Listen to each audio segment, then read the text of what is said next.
Come on up. All right, good afternoon, everyone, and thank you for being here.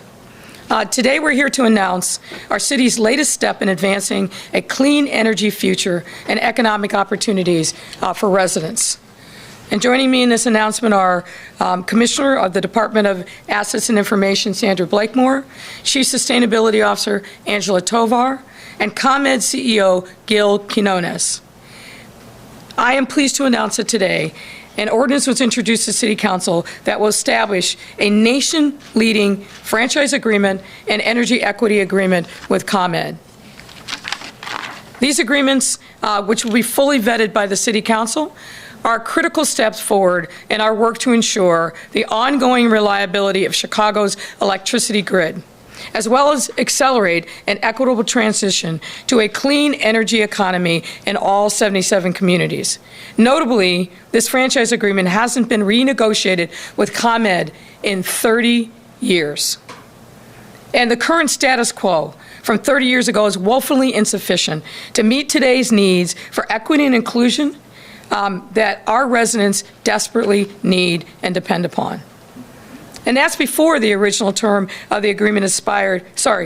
That's why before the original term of the agreement expired at the end of 2022, my administration chose to take that moment as an opportunity to pursue the best agreement possible for our residents while also enhancing local benefits and accountability with our electric utility. And one of the first steps that we took was in 2021 when we conducted a public request for information process to evaluate alternative providers. And we received 14 responses to that RFI, but only one of them, after careful evaluation, met our needs. Due to ComEd's competitive bid, compared to the responses we received, we determined that we would resume negotiations with the company. And since then, my team, with the assistance of outside counsel, have been hard at work to negotiate the strongest possible municipal utility franchise agreement in the country. And of course, we surveyed best practices from across the country to make sure that we are going to be leading and making sure that we bring responsive relief to our residents when it comes to the delivery of electricity in the city of Chicago. And that proposal was what was introduced to the City Council today. As I mentioned previously, this is a twofold set of agreements. The first part is a franchise agreement that grants ComEd the continued right to provide electricity and to use a public right-of-way.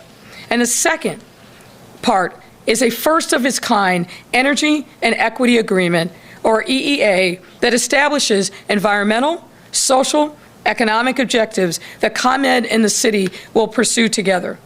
These two agreements are significant, and what we've achieved for residents within them is unparalleled in comparison to other initiatives around the country. And let me give you a few details about it. For starters, this new agreement includes up to $120 million in ComEd shareholder funds and no cost to ratepayers to support local climate initiatives that are aligned with our 2022 Climate Action Plan. And I want to emphasize again, these are shareholder dollars. They will not cost the ratepayers a single penny. The funds are intended to help realize community climate priorities and will fund efforts like weatherizing and retrofitting homes for low-income residents to drive down electricity consumption and increase cost savings, creating community solar projects, equitably expanding electric vehicle or EV charging, and electric bike uptakes in neighborhoods, and so much more. On top of this, ComEd has also agreed to jointly pursue up to $400 million in federal, state, and other funding to advance an equitable clean energy transition for our residents and our businesses. This agreement will also catalyze a number of initiatives and efforts aimed at making our communities more economically and environmentally resilient. This includes a commitment to train more than 10,000 Chicagoans for careers in the clean energy sector through a new $32.5 million West Side Clean Energy Training Hub. Up to 4,000 rooftop solar installations for low-income residents, expanded workforce development programs like Construct, which will help train residents for good-paying jobs in construction-related fields with a focus on diversifying those industries and unlocking the potential of each of our communities. An expanded Chicago Builds program for CPS juniors and seniors interested in construction careers. Access to affordable broadband for thousands of residents from internet service providers using ComEd dark fiber. A commitment to hire over 1,000 South and West Side residents in specific roles at ComEd, along with strong MBE and WBE goals, and meaningful improvements in transparency, data reporting, coordination, and local accountability with the utility. Through each of these efforts, we will ensure that our city's partnership with ComEd reaps equitable outcomes and benefits for our residents for the duration of the franchise and EEA agreements. Unlike the previous franchise agreement, which had a 28-year minimum term like those of most cities, the proposed term for this agreement is much shorter, at 15 years. The city also has the right to terminate the agreement by municipalizing or acquiring and operating the system at any time after the first 5 years, and can extend the term by an additional 5 years. So let me be clear. The city cannot and will not set electricity rates for ratepayers, which are regulated by the Illinois Commerce Commission, or ICC. As many of you know, ComEd just filed their multi-year grid and rate plan filing at the ICC, and it can be reviewed over the course of this year in an ICC case. We have done, under my leadership, the city will continue to be a firm advocate for our residents in that ICC case, alongside other leaders like the Illinois Attorney General's Office, the City Citizens Utility Board, and other consumer advocates. We will make sure that we hold ComEd accountable at the ICC to make sure that they are giving fair rates to our customers, their customers, and our residents, and also particularly looking out for low-income residents. We will also ensure that every penny the company is seeking is necessary and cost-effective, as well as do our part to make sure that rates are affordable. No secrets here. We've been in these rate cases for years, and we're continuing to do so, as is our right, but importantly, I think our obligation on behalf of residents in the city. All this is to say, nothing in this agreement today will change our focus on accountability and affordability. We look forward to reviewing ComEd's future plans regarding low-income rate structure that they are now mandated by the ICC to create. And once again, folks, the agreement that we put before the City Council on behalf of our residents is truly historic. And I am confident that when the City Council has the opportunity to actually review the details of the agreement, and frankly not just rely upon media accounts, that we will have a majority who embrace this agreement because they understand that we are doing right by our residents. We're creating jobs, we're creating opportunity, and we're creating environmental benefits that will inure to the benefit of our residents for years and years to come.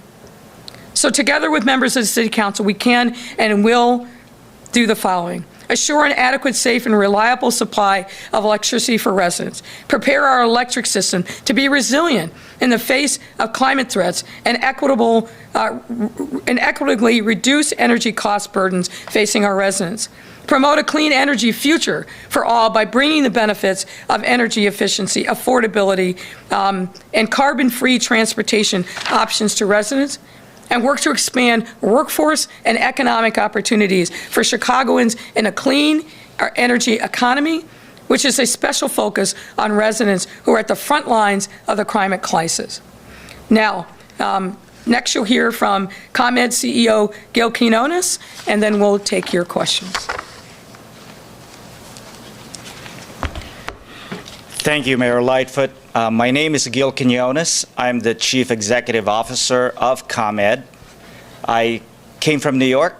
I used to work the first 16 years of my career. I worked at Consolidated Edison Company of New York, which is the cousin utility of ComEd.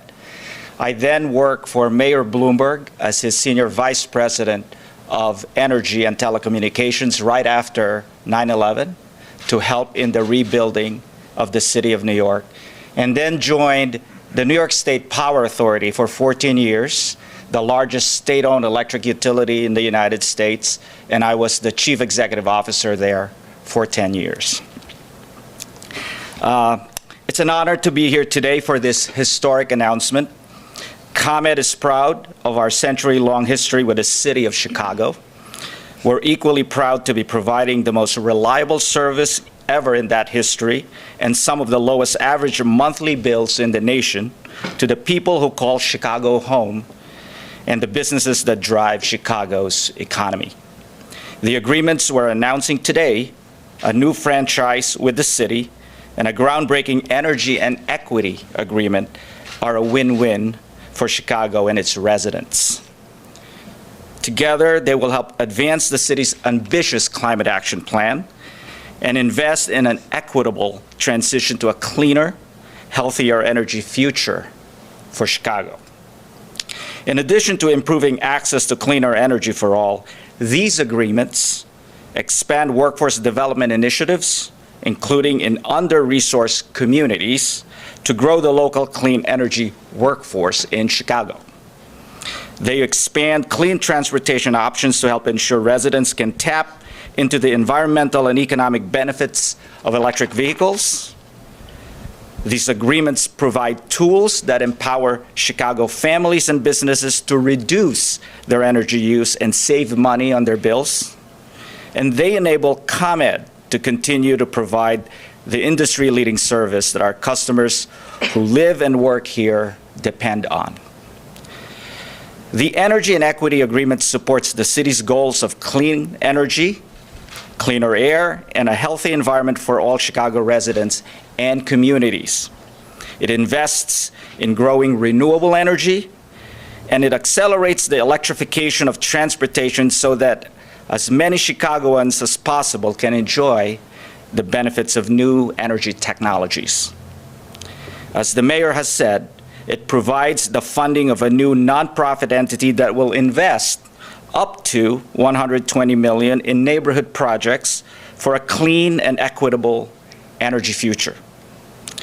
This will be paid for using shareholder, not customer funds.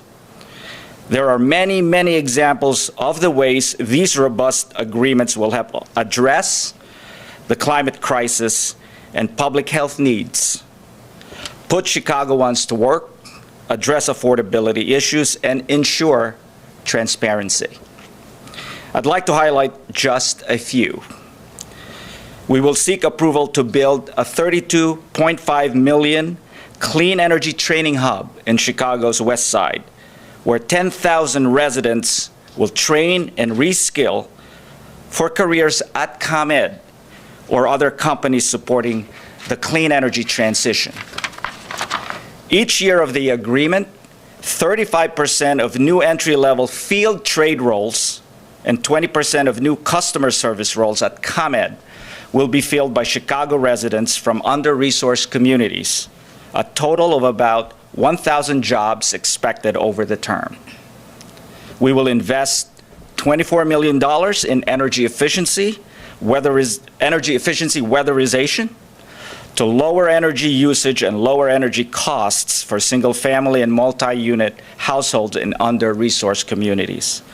We will access state funding to place rooftop solar on a total of up to 4,000 homes of low-income residents over the term at no cost to customers through the Illinois Solar for All program. And through a pilot program, we will use our hundreds of miles reserve capacity fiber to enable internet service providers to bring fast, reliable, affordable broadband infrastructure to communities that have limited access to high-speed internet.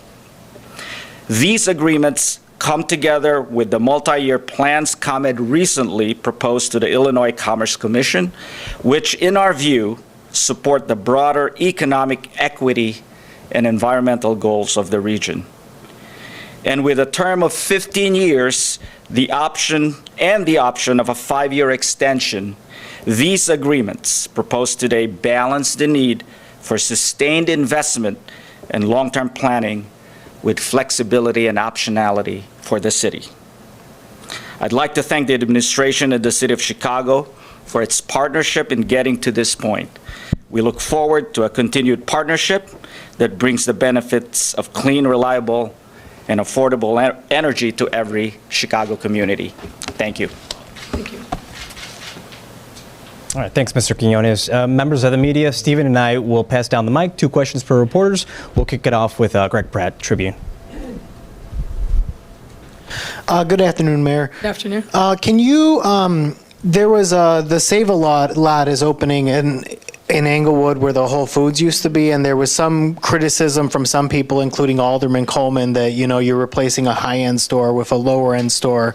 Can you talk about that criticism and what your reaction was to it? Yeah, look, having spent a lot of time in that community, particularly over these last 4 years, I know that there is a desperate need to address food insecurity. You heard some conversation about that today on the city council floor. It is real and it's profound all over our city, and unfortunately, Englewood is not spared from that reality. Let's question whether or not it made sense in the first instance to put a Whole Foods with prices that most of us that give most of us pause in a community that has historic issues around poverty, around joblessness, unemployment. That would not have been the decision I made. But having said that, when we got notification that, as the Alderwoman well knows, that Whole Foods was going to be leaving that community, members of my team, working with her and key stakeholders in the community of Englewood, worked tirelessly to find an alternative. Number one, so that there would be food in that community from a grocery store, but also so the people in that community could continue to work in that community. And after months and months and months of discussions, of inquiries, we arrived at a solution with the Yellow Banana Company that is opening up grocery stores all across the South Side. And they agreed in a private transaction between Yellow Banana and Whole Foods to take over the lease for that Whole Foods store. Now, look, I've been around this long enough to know, and you do as well, every decision that you make isn't necessarily going to be universally loved by everyone, but I believe that this is the right decision, in part because it fills a void in that community, both in terms of food, it fills a void in terms of jobs for that community, and we are going to make sure that Yellow Banana is accountable to that community. They have been engaged in extensive outreach, including with the aldermen, but also with other stakeholders and people of goodwill in that community, and I'm committed to their success, and I think they will be successful. Thank you. And you were extolling the virtues of this ComEd deal and the benefits of the ComEd deal. This was obviously a lot of negotiation. There was an RFP process. There was some pressure from the city on ComEd about the deal.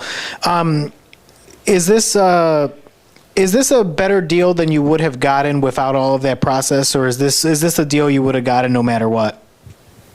Well, I'm not sure that I can answer that question, but what I can tell you is this deal was obviously years in the making. We started the conversation with ComEd and frankly the prior leadership team before the deal expired.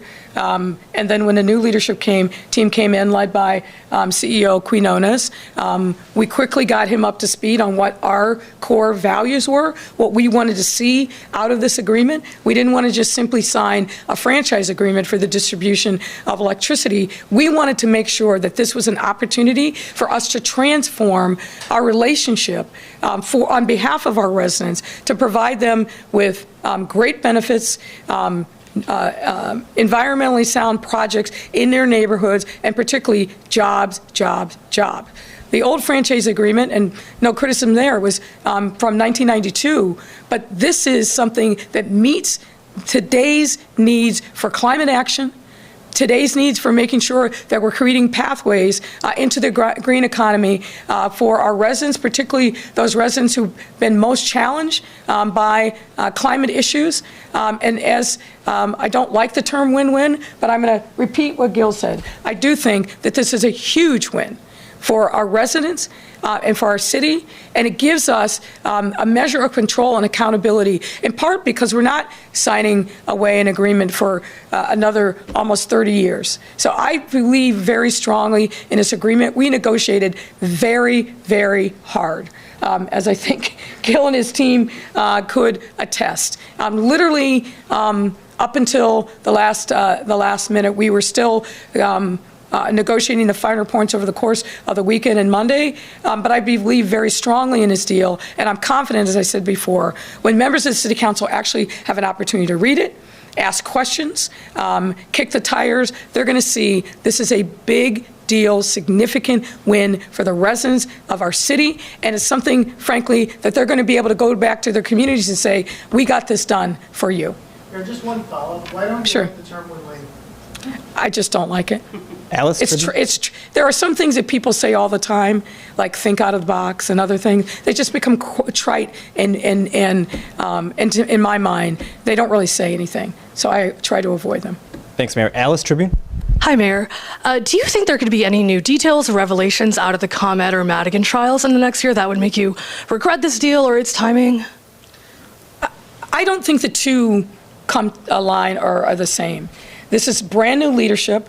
This is after ComEd has signed a DPA, a deferred prosecution agreement, paid hundreds of millions of dollars, are absolutely the sort of Damocles hangs over their head with the DPA in the terms of it and their obligation not only to the U.S. Attorney's Office but to the court. So I don't see these two things as matching up. If you look at the deal on its merits, this is a good deal. We're going to hold them accountable. We've got lots of measures and control in it. And importantly, as I said before, we're doing what's never been done before in the history of our city, which is providing environmental and economic benefits for our residents through a franchise agreement. If you look across the country, and I encourage you to do so, this deal will stand out because of all the components that we have negotiated hard and built into this agreement on behalf of our residents. I can't predict. I'm not currently a federal prosecutor. I'm sure there are going to be things that are learned in the trial, but they're irrelevant as to whether or not this deal has merit and is beneficial to the residents of our city. I'm a strong proponent of it, obviously, and it does. This is, dare I say, a win-win for our residents. Thank you. And at least one of the aldermen you appointed to City Council is declining to endorse you as he campaigns for a seat. Do you have a reaction to that? And, challengers saying that he and others you appointed are worried about being too tied to you on the campaign trail? Well, that's not what I hear from them. And look, the aldermen have to figure out how they can win. I appointed people that I wanted to win and come back and serve with me in City Council when I win a new term. So that they need to focus on making sure that they're being responsive to their residents' need. They need to make sure that they're doing everything they can to knock on those doors, fill constituent services, and do everything that they can as an incumbent alderman to win. It does me no good if they don't win. I want a city council that we can work with, and I'm confident every single person that I've appointed, because I speak with them on a regular basis about how they're doing, what their needs are, how their campaigns are going, and so I feel very confident in the people that I've appointed. Heather, WTTW. Hi, Mayor. Turning the subject to the death of Tyree Nichols in Memphis. In response to his death, the mayor and the police superintendent there ended the use of specialized citywide anti-gang, anti-violence task forces. Has his death and the video made you rethink the use of those task force and units in Chicago? His death and the horrific way in which he died made me rethink all of our humanity. Watching those videos and how those officers treated him should give all of us pause. And if we don't take that as a moment to rethink everything about how we treat people, about how we serve people, then we've lost, I think, a valuable opportunity. I don't think any of us who saw the horrific way in which a human being, a mother's child, was treated is not going to remember that for the rest of our lives. And so, of course, we rethink and think about everything that we do. But there's a big difference between what happened in that instance and what we do here in the city of Chicago. And I will not, and I don't think you should, conflate the two. We have to take this moment as an opportunity to think about how we, as human beings, can see each other and value the sanctity of life. Because what I saw was people who didn't value and see Tyre Nichols as a human being deserving of respect, deserving of his humanity, his right as a human being. And I hope and believe that justice will be served. Those officers should be held accountable to the fullest extent of the law. Certainly one of the questions I have is where in the world were the supervisors? That's the supervisor's responsibility, and they should not skate on this. They should also be held accountable. We saw bystander officers come into the scene as well. What were they doing, and why did they not intervene? It gives us, I think, an important opportunity to really lean into what our values are as a city, as human beings, making sure that our police department understands what their responsibilities are, and that they have to view the residents of this city with respect, because each and every one of us are deserving of respect. That's what I think about. On the campaign trail, you've been talking about the city being in compliance with 80% of the consent decree. It's in compliance with 80% of some level of the consent decree, in full compliance with just 5% of the consent decree. Is that good enough for you to take to the voters and ask for a second term in office? Well, I think what the voters want to know is that we're actually making progress. I think what the voters want to know is that prior to the time that I became mayor, we were in dismal straits with regard to the consent decree. I think what the voters should know is that we are further ahead in our time under the consent decree than any other city and a comparable time. I think what the voters want to know is, by the way, we now have 40 hours of mandatory training for our officers, going from basically zero training when I led the Police Accountability Task Force. So we've made tremendous strides over the course and arc of this consent decree. There's more to go, obviously. That's why we urged and supported the extension of the time from 5 years to 8 years. But I think under this superintendent, with the commitment that I have made personally, but also with the commitment that has been made by the men and women of the Chicago Police Department to hold themselves accountable, to reform themselves from the inside out, I feel like we are in a good place, on a great trajectory, and we will continue to make important strides in reforming and accountability of our police department, something, as you know, I've devoted a significant amount of my professional career to. Mariah, WBZ. Hi, Mayor. You were initially pushing for February 7th for the council to come back, changed your mind, let it be March 15th. Can you say why you changed your mind, and will you urge... I believe that there's a way in which we can make sure that the council gets itself educated without having to go through all the formal parliamentary maneuvers. The biggest and most important thing is the document is filed. It is now formally before the City Council. It will be heard before a joint committee of the Committee of Finance and the Committee on Environment. I think Chairman Wagasbeck in particular understands that he needs to do the work to make sure that his colleagues have all the information that they need, that all of their questions are answered long before there is any vote. And I'm confident that he, leading that effort, along with Vice Chair Nugent of the Environmental Committee, will do just that.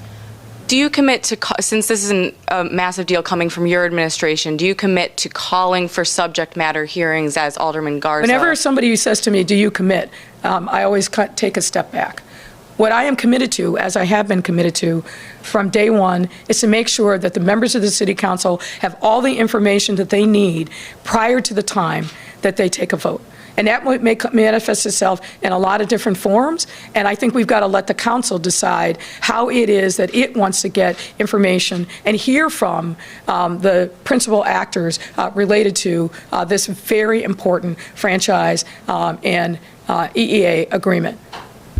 And we will work with members of the council to determine what is the form in which they want to get that information. Craig Delaware, WBBM. And good afternoon, Mayor. Good afternoon. Let me follow up on Mariah's question. How concerned are you that even after the briefings, some of which were longer than others, that there are aldermen, and it's not just Sadlowski Garza, who felt that they weren't getting questions answered, that they weren't hearing enough yesterday or this week? Look, I think we have an opportunity, based upon this first round of briefings, as we always do, to come back, take a list of questions, and make sure that we're being responsive to the aldermen. An introduction is not a vote. An introduction is a formal start of a conversation. And there's going to be a lot more steps that we will travel, obviously, before we get to any kind of vote. And can I ask CEO Quinones a question? Obviously, you have taken over a utility that is trying to come out from under an ethical cloud. And you heard the skepticism on the floor of the city council today. What does ComEd have to do to regain the confidence of not only the city council, but the people who are going to be watching these proceedings? Well, about almost 3 years ago, the company took full responsibility and accountability for what happened. As the mayor described, entered into a deferred prosecution agreement with the Department of Justice and paid a $200 million fine. But I think what's more important to note is that the company has implemented sweeping reforms internally, organizationally, process tools, training for each of our 6,200 employees. Today is about talking and presenting to you this historic franchise agreement, first of its kind in the nation, that I believe will advance our shared goals with the city of Chicago in battling the climate crisis, in making sure that we can integrate more renewables into the grid, foster electric vehicles and electrifications of building and homes, enable a just transition, address equity issues and issues of energy justice and climate justice, as well as spur local economic development and the creation of clean energy jobs. Aaron, Daily Line. Good afternoon. So the franchise agreement is being eventually assigned to the Joint Committee of Finance and Environment, and as you know, it's Sam Nugent who's the vice chair. At this point, can we assume that you won't be assigning new chairs to any of the committees that don't have them? I don't think you can make an assumption. We will continue to move forward on the substance and business of the City Council, and should there be a need to make any adjustments in committee chairs or otherwise, we'll do it. What does that need arising look like? I'm sorry? What does that need arising I can't tell you one size fits all. Okay. And did the new Office of Climate and Environment Equity that was created under this year's budget have any involvement in the franchise agreement, and what is its involvement going forward? They negotiated almost every word that's in both agreements. This has been an ongoing process, as I said. The people who are standing here, Angela Tovar represents a group of individuals that are part of that office who've been hard at work for several years to sketch out the terms of the agreement and negotiate, I think, historic first of its kind in the nation, equity agreement with ComEd. They've been deeply, deeply involved. We didn't just start this work on January 1st when the new office was formally created. We've been hard at work. They were the ones who helped us draft the RFI, all the formal correspondence that's gone back and forth between the parties, and then sitting at the bargaining table, making sure that our vision for a new kind of deal that provided for equity, that address climate needs, environmental justice, and jobs, jobs, jobs. They have been leading that work from day one. Marianne, NBC. Mayor, can I ask you your reaction to Alderman Tunney supporting Paul Vallis today? I think their views are probably very closely aligned. Would you but what I'll say is this. Paul Vallis is an interesting person. He is playing into people's fears of public safety, but actually not being honest about what his record is. And his record is this. He touts the fact that when he was a budget director sometime in the 90s, and let's say what's on his campaign page, 90, 91, 92, that he is a great savior of public safety in this city. Well, the truth is that when he was a budget director, the homicide rate was at 851 homicides in 1990. And then the next year, when he was still budget director, the homicide rate went up to 927. And then the next year, when he was still budget director, it went up to 940. Each of those years, far worse than what they are now. And by the way, his knowledge and bona fides around public safety, they're coming from John Catanzara, the bigoted, racist head of the FOP. Paul Vallas is one of only 2 people that actually sought the FOP endorsement, the other being Willie Wilson, and we can talk all day about him too. But the fact is that he has embraced an ethos of the right wing and the FOP that is antithetical, I think, to the vast majority of voters in this city. And so anyone who aligns himself with that person, Paul Vallas, who has wrapped his arm around the FOP leader, John Catanzara, and has him whispering in his ear on public safety and fear-mongering the way that he does, I think most voters are going to recognize that is not a person for us. The other thing is, Paul Vallas talks about a plan for safety for all of us, but apparently that doesn't include the women and girls of this city. This man is anti-choice, no question about it. Because if he wasn't, a core value of being a Democrat, which he says he's a lifelong Democrat, which also is not true. But a core value is standing up for choice, for women's bodily autonomy, and making sure that in this time, particularly given what the Supreme Court did in Dobbs, that we are very clear and unequivocal that we trust women, that we support women, and that we will be a city that stands for justice for all. And making sure that women in this city and others who are coming here have the ability to access reproductive health care services. But that's not who Paul Vallas is.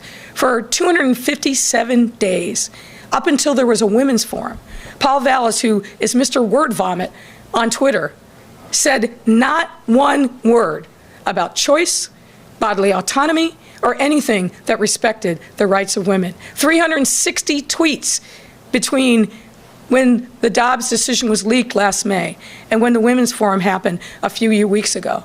Not one word about women or choice. And why?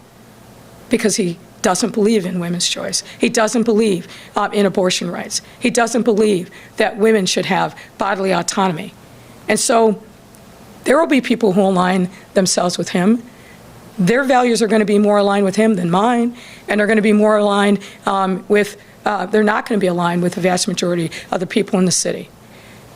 Lying about his record, embellishing, saying that the Department of Justice hired him on criminal justice reform when what they hired him to do was improve GED rates for prisoners. I think the voters are smarter than that, and ultimately I don't think that they'll be fooled. I'd like to ask you as well, in the early morning hours, we have had our news crews notice a very strong police presence on Michigan Avenue, even during these days of below zero weather, noticing up to 20 cars up and down. Some are asking if this is the best use of manpower. When there's a potential for a threat in our city, you bet it is. Is there some kind of a threat that we should know? We were making sure that there were no adverse consequences related to what we were seeing in Memphis, but also other cities. So we believe in being prepared. We believe in protecting assets. And it's not just Michigan Avenue. I want to be clear.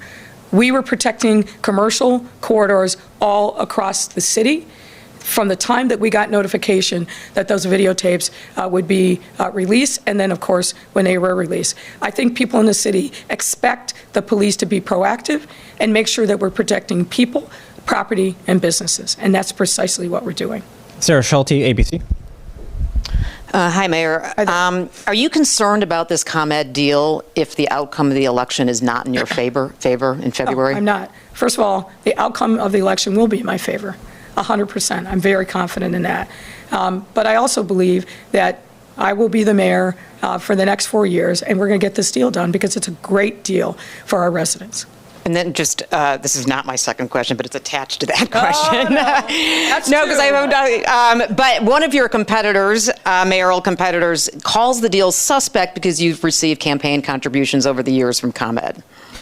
So that would be Mr. Garcia, who, by the way, just took $10,000 from a senior executive of ComEd, who then hosted a fundraising event for Mr. Garcia at his law firm, where other former ComEd individuals gave donations. So people that live in a big glass house should be really careful throwing stones. And look, I can appreciate why Chuy Garcia wants to try to change the subject and wants to try to attack me, because he has still not given account for the fact that he has engaged in unholy alliances with indicted Mike Madigan, former speaker, who orchestrated the ComEd scam, pay for play, pay for no jobs. So he doesn't want to talk about that. He doesn't want to talk about the fact that his name is showing up on federal wiretaps.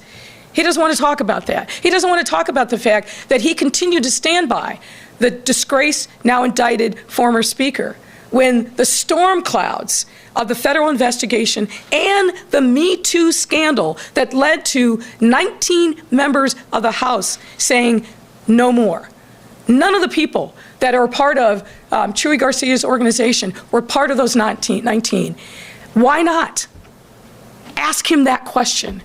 So he's going to try to change the topic any possible way he can, because he doesn't want to be held accountable for being like a Trojan horse, dragging corruption from the former indicted speaker, from the crypto king that's now indicted, and the red light camera scandal, knocking on the door of City Hall. And what the voters of the city should say to Mr. Garcia and his corruption and his attempt to turn us back to the bad old days of machine politics: no thanks, no one's home, go away.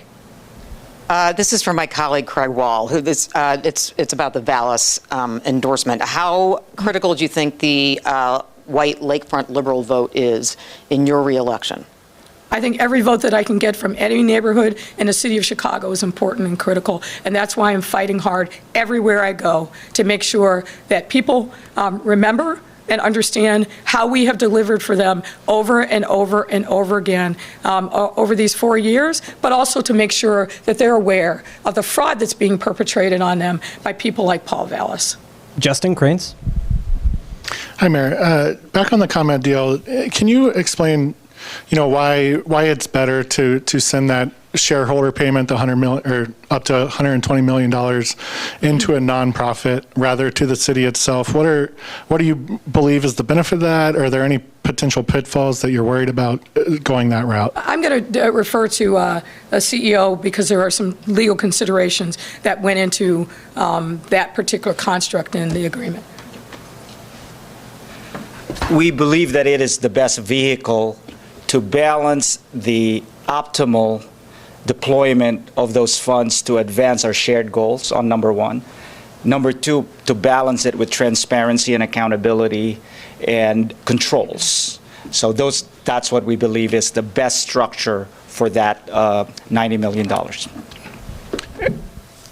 I'm going to also ask our Chief Sustainability Officer, Angela Tovar, to add a little more color to that. And just to layer onto that, Justin, for us, it was really important to create a structure of accountability here.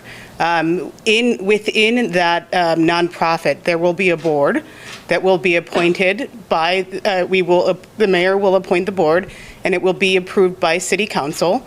In addition to that, that board will have full transparency to the public. They will be required to subscribe to the Open Meetings Act, and they'll have their meeting minutes posted online.